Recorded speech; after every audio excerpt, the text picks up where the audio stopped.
apa iki, Gong? Langgam Indonesiaku. Karyane Rama Haji Sukron Suwanda saka Blitar. Iki ngrengga kalendane alam Nuswantara sing nyatane kaya mengkene becike.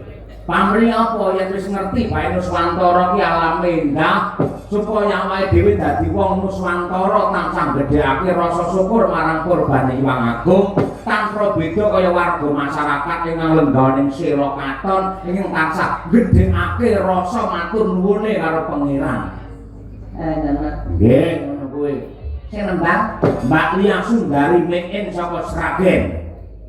Garwane Mas Aji Tondo Utama dalang hebat saka Laladan Sragen sing wis kondang ya kuwi Tragondang. Yen saged apik mesti ngundang. Yen kuwi aku yang ngundang.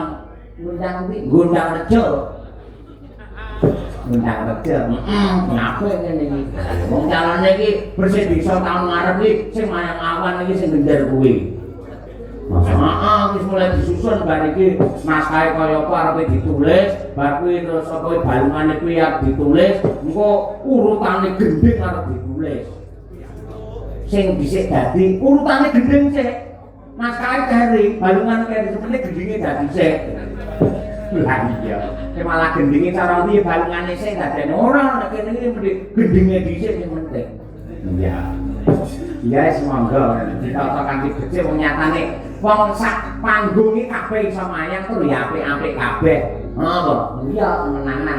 Kowe ngerti lek mayang Mas Sulama? Oh. Ya iki kan wis lakon diwuruci dilakoni dhewe ora. Yo nek wong mayang dapur dadi diwuruci ora. Lah lek Mas Imam yang senate lek Mas Tom biyen kan nalika ana pendopo omah kaya wah bergas luar biasa. Iya. Klasik lumayan bagian songo sing enem lak Mas Haji Mas. Songo menura Mas Imam jejer songo unang-unang. Ora suwuk-suwuk mergo dalang ora kena digugah. Wandamu lah. Sama Mbak ya.